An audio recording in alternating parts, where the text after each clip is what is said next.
Mainit na balita. Meron nung ni-raid sa Porac, Pampanga na yung mansion complex. Alam nyo yun, di ba? Yes Yung po. merong mga villas, yung may lake, tapos may villa sa gitna. Yes po. As per record po, lumalabas yata na sa inyo po yun. Opo. Lahat ng investment namin, lahat ng kinita po namin nasa Pilipinas po. Opo. I think 3 hectares po. 3 2 to hectares. 3 hectares. Sa tingin mo, magkano na ang halaga nun? Hindi ko po sigurado. Sa tingin ko po at saka sa assessment ng ibang ahensya po, nagkakahalaga po ng 2.5 billion pesos ho yun. 2.5 billion pesos. Napakalaking halaga for a 24-year-old. So, ika ngang kumita ka talaga na malaki doon sa operations ng Lucky South 99. Again, To have that investment of 2.5 billion pesos, malaki ho ang kinita nyo sa Lucky South 99. And it just shows, Mr. Chair, that CASI is heavily involved in the operations of Lucky South 99. Cassandra, kamusta ka na?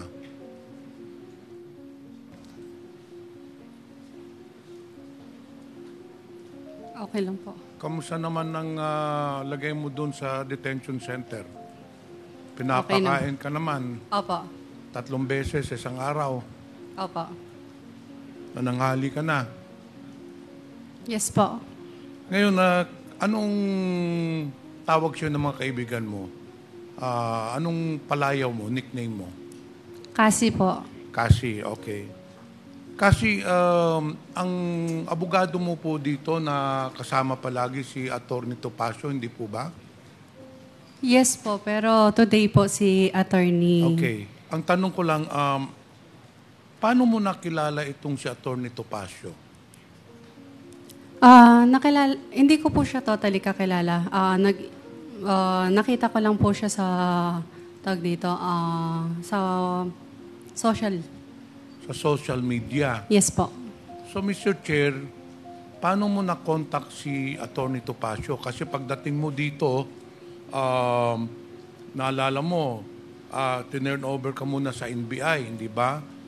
May proseso kayo, tapos dinala ka na dito kaagad sa Congress. Pagka umaga, or the next day, I think, we had a hearing, nandun na kaagad si Topacio. So, kailan mo na-contact si Atty. Topacio? Nakontak ko po si attorney. Nakuha ko yung email nila, yung Topacio Law Firm sa Google po. Sa Google? Yes po. Tapos in-email ko po sila. So, kailan mo sinerch si Atty. Topacio sa Google? Nung nasa NBI ka o nandito ka na sa detention center? Nung panahon na in-email ko siya is around like last month, June? June po. Last month. Kinontrata mo na si Atty. Topacio last month, hindi ka pa nahuhuli dun sa... Hindi po kinontrata. Nag-email lang po. Nag-email ka Wala lang? pong, tawag dito, walang engagement. So, ibig mo sabihin na gratis amortis itong libre, itong pag-aabogado ni Atty. Topacio sa'yo? Hindi po siya libre. Nag-down payment po ako nung time na nasa MBI po ako. So nung panahon nung nasa NBI ka, sigurado ka kasi na ikaw ang nagbigay ng pera o baka naman may nag-contact kay Atty. Topacio, binigay sa iyo na abogado si Atty. Topacio at sila ang nag-down payment? Hindi po. Sigurado po ako po yung nag-contact sa kanya, ako din po nagbayad sa kanya. Mr. Chair, kasi bakit mo naman naisipan na si Atty. Topacio ang kukunin mong abogado? Nakita ko siya sa internet, magaling, tapos matapang po. Sigurado ka walang nag-recommendar sa'yo kay Atty. Topacio na ayun ang kukunin mo? Sigurado po. Okay. Dito tayo, Kasi. Sabi mo, ikaw ay pinanganak sa San Juan, hindi po ba? Yes po. Doon ka lumaki. Sa San Juan. Sa Binondo po. Hindi. Ang San Juan, magkaiba sa Binondo. Pinanganak po ako sa San Juan. Pero doon ka na lumaki sa Binondo. Tama po. Saan ka nag-aral? Hindi po ako nakapag-aral. Hindi ka nakapag-aral? Nag-aral po, pero hindi po nakapagtapos. Hanggang high school, nakatapos ka ba ng high school? Pwedeng hindi ko na po muna sagutin. Anyway, hindi ka rin nakadating ng college. Okay, wag mo na sagutin yon. Tinatanong ko lang yon dahil ako ay namamangha dito sa mga reports na ikaw ay magaling pala sa negosyo. So, if somebody is really good in business, she must have a very good educational background, hindi po ba? Kasi may mga lumabas sa mga artikulo na ikaw ay magaling sa negosyo. In fact, meron kang milk tea shop sa San Juan. Hindi po. Hindi walang katotohanan to. Sa Angeles, Pampanga, meron kang binuksan na isang aesthetic center. Opo. Kailan mo ito binuksan?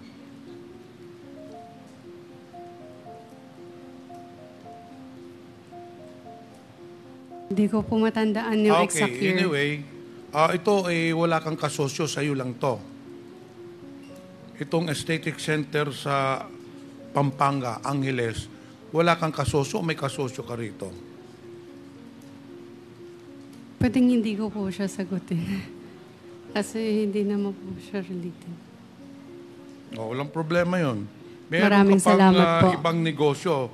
Sabi nga sa artikulo, ikaw bata ka pa lang, nagninegosyo ka na, marami kang negosyo, and then meron ka ring isang cafe restaurant sa resort doon, hindi po ba?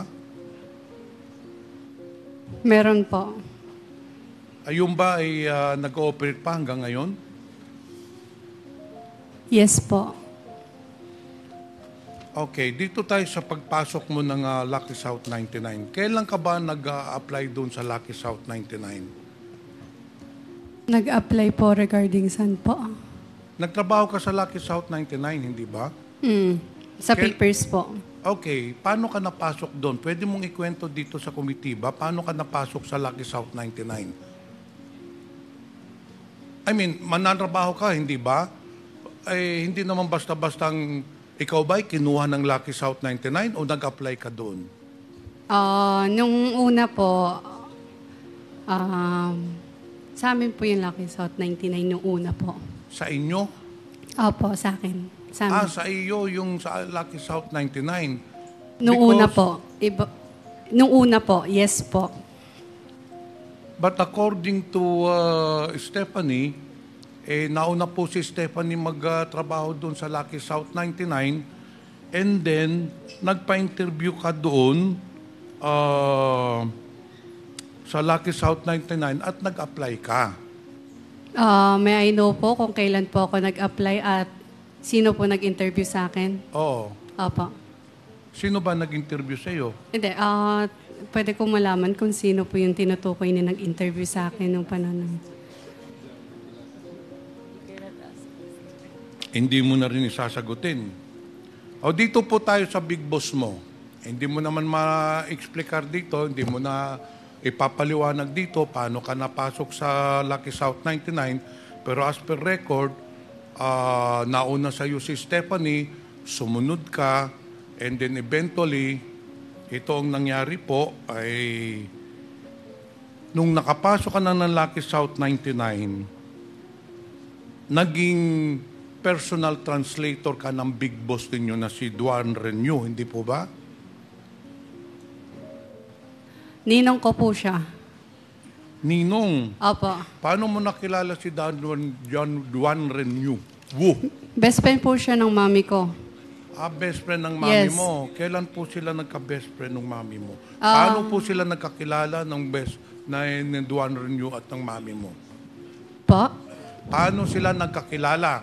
Sabi mo kanina, Mr. Chair, kasi kaya ka napasok dun sa Lucky South dahil best friend ng mama mo si Duan Renyu. Duan Renyu, for the information of everyone, is the big boss of Lucky South 99. Paano naging best friend yung mama mo at saka ano? Sa Gaano na China- sila katagal magkakilala? Sa China pa lang po, magkakilala na sila kasi sa China po pinanganak ang mom ko. She's a Chinese po.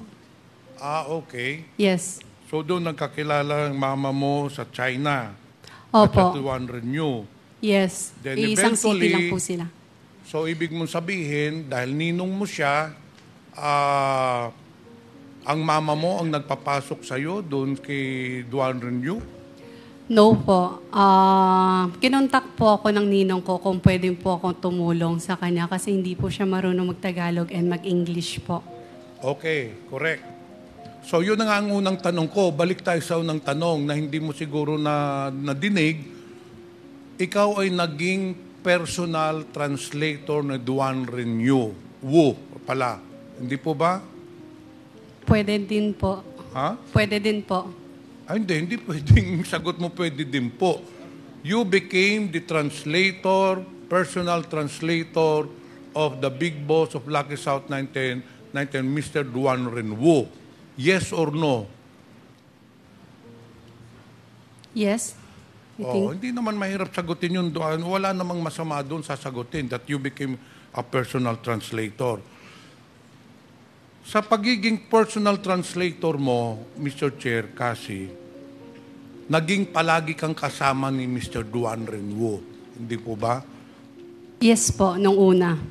So, naging constant companion ka ni Duan Renwu. Hindi po ba? If needed lang naman. Not always.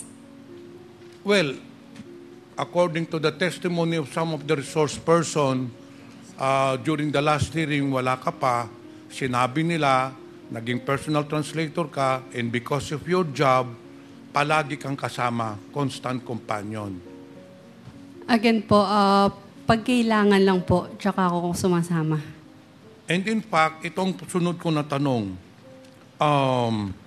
dahil palagi kang kasama, personal translator, kaya hindi marunong magsalita ng Tagalog yung sa Duan Renyu, sa dami ng transaksyon, totoo po ba ikaw ay tumira doon sa bahay o kung saan nakatira si Duan Renyu? Yes po.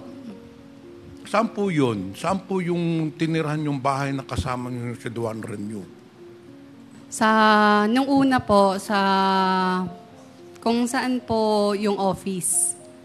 Tapos po, nung Saan huli, po ba yung office na yun? I think around sa Friendship Highway lang, pero hindi ko sure yung Sa address. Pampanga pa rin? Yes po. Okay. So, ilang taon po kayong nakatira doon ni Duan Renyu? Wu pala. I think since then, since pumunta na ako doon na po ako nakatira. But sometimes umuwi din naman po ako sa Binondo. So 2019 ka nagsimula magtrabaho kay Duan Renwu, hindi po ba? Yes po. Okay, so 2019 magkasama na kayo, doon ka tumira. Sino po ba ang kasama ninyo sa tirahan ni Duan Renwu? Kami lang. Kayo lang, dalawa. Sa bahay po. But bahay nga. meron po kaming staff po. Okay.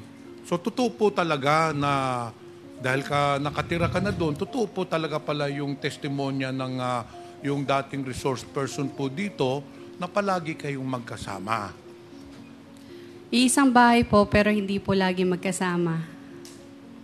Hindi, paano naman nangyari yun? Magkasama kayo sa isang bahay, tapos sabi mo, hindi kayo palaging kasama, paggising mo, nandun na yung Duan Renyu. Yes po. Pag natulog kayo, nandun na rin yung Duan Renyu. So halos araw-araw. Kasi sabi mo, as per your statement, doon ka nakatira, so araw-araw kayo nagkikita ni Duan Renyu, hindi po ba? Hindi araw-araw nagkikita. Isang bahay po kami. Pero may sariling lakad po siya. May sariling lakad din po ako.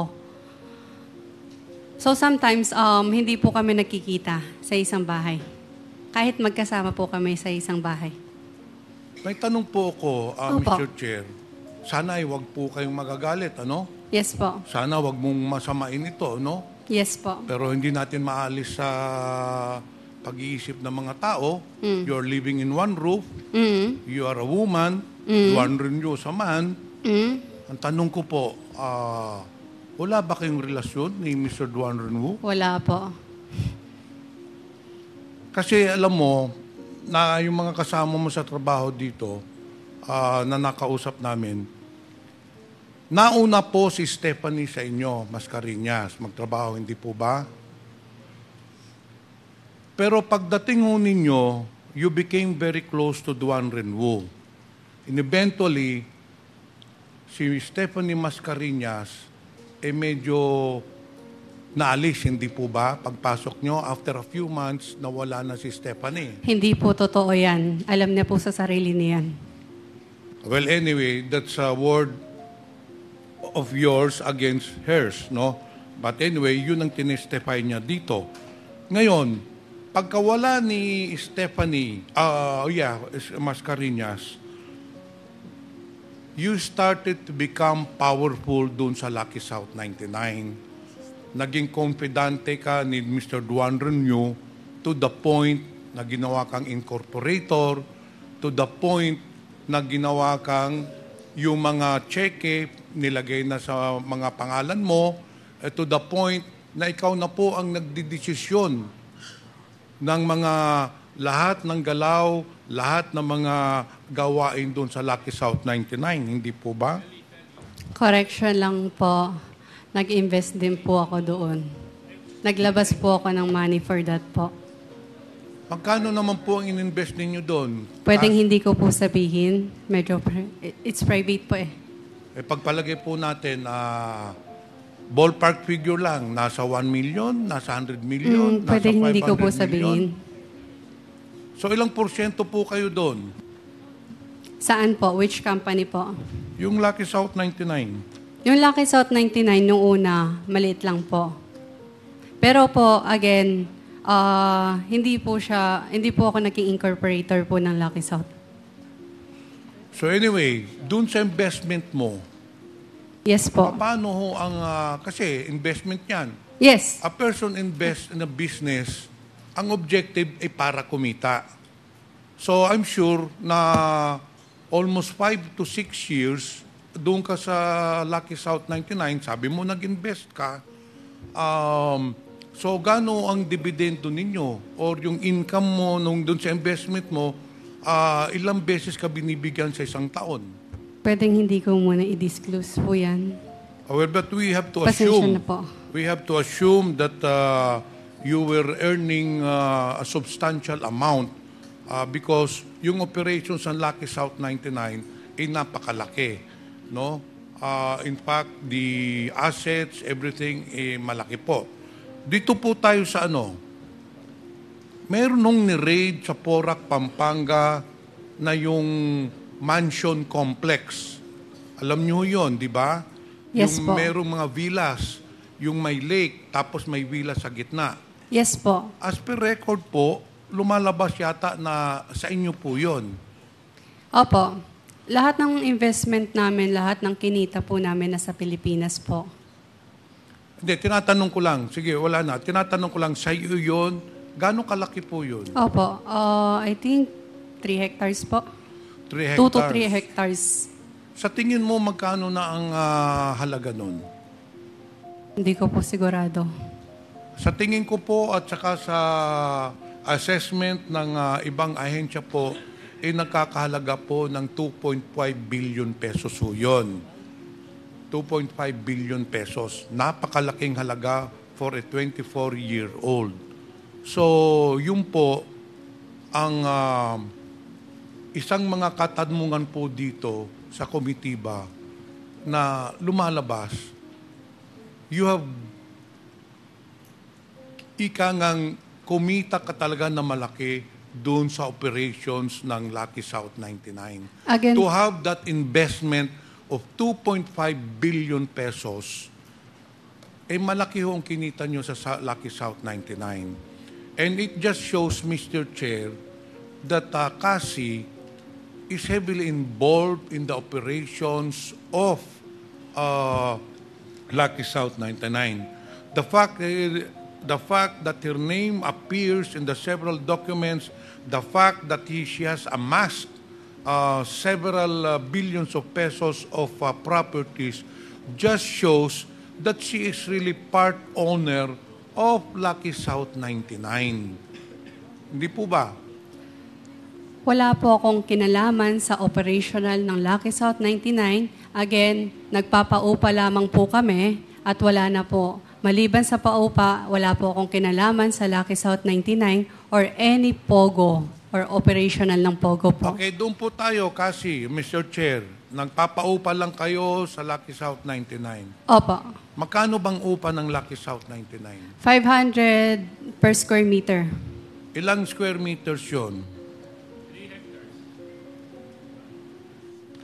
Sa bahay po yun. Yung bahay is 3 hectares, around 2 to 3 hectares po. Ano ba, klaruhin natin, ano bang pinaparentalan mo? Yung sa Porac, Pampanga o yung sa Porac, mansion Pampanga complex? po. Yung sa mansion complex? Hindi po. Iba po yung mansion, iba po yung office po. Okay, yung sa office, ilang hectares yun? Ilang square meters? Yung sa office, I think, nasa 7 hectares. 7 hectares? Pwede ko po i-double check. That's the land area. Kung 7 hectares, 7 Pero yung mismong, i-check ko po para sigurado. Ano yung 500 per square meter? Every month ba yun o yearly? Per month. Per month. Aba, sa 7 hectares, 70,000 square meters times 500, that's 35 million. I-double check ko po kung gaano kalaki po yung building mismo. Hindi, yun na yung sinabi mo. So you're, Opo, yung 35 million. lot po is 7 hectares po. Kayo I pa think- ba may-ari nun, nung 7 hectares na yon? Hindi po. Sa Cruz family po. Paano, bakit ikaw ang nagpaparenta nun? Sa Cruz family pala yun. Meron po kaming kontrata na may nangyari lang po. Pero as of now, hindi pa po siya sa amin. So ano ang kontrata ni Sasa nakasaad doon sa kontrata ninyo? Contract to sell po. Kaso nagkaroon lang ng konting problema. Ayun po yung hinahawakan ni... Contract to sell. Yes po. Ayun po yung hinahawakan ni... So, ilan taong ka nagpaparenta niyang lupa na yun na 7 hectares? Ilan taon? Bali, nag-start po siya sa maliit na... Bali, may phase 1, phase 2, phase 3 po siya. After kumita ng phase 1 po, tsaka lang binild yung phase 2. Tapos after kumita ng phase 2, tsaka lang nag-build yung phase 3 po. Okay. Opo. Yung lupa, Lahat po yan mache-check yung po. lupa kay Cruz family, pero yung kontrata ng lease, yung lease contract, sa'yo, it's between you and Lucky South 99. Ganun Yes. po ba? Ngayon, binabayaran ka ng Lucky South 99 ng rental. Binibigyan mo ba yung Cruz family? Nag-i-installment po kami. Ang usapan po namin with their father, si Roberto Cruz, installment po ang lupa. Pero hanggang ngayon, di pa nyo nababayaran. Nagkaroon lang ng konting problema. Ayun po yung kasong hinahawakan ni Attorney Harry Roque po. Alam mo, kasi Opo.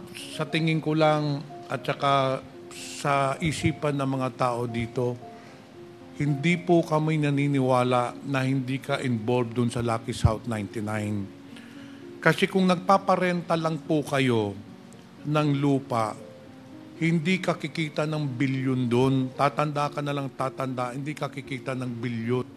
But the fact that you're able to purchase a land worth 2.5 billion pesos, hindi lang rental po ang kinikita ninyo doon. you are part owner and probably meron ka talagang dividendo doon. Yung lupa pa ba sa mansion na complex, nasa pangalan mo? Nasa pangalan po ng corporation po. Na pag-aari mo? Opo. Mr. Chair, I have no further questions, but upon interpellation, I sincerely believe that Cassie Ong is withholding information regarding the operations of Lucky South 99, and I certainly believe that Ms. Cassandra Ong is heavily involved or a partner of Lucky South 99. Thank you, Mr. Chair. Thank you, Congressman Pimentel.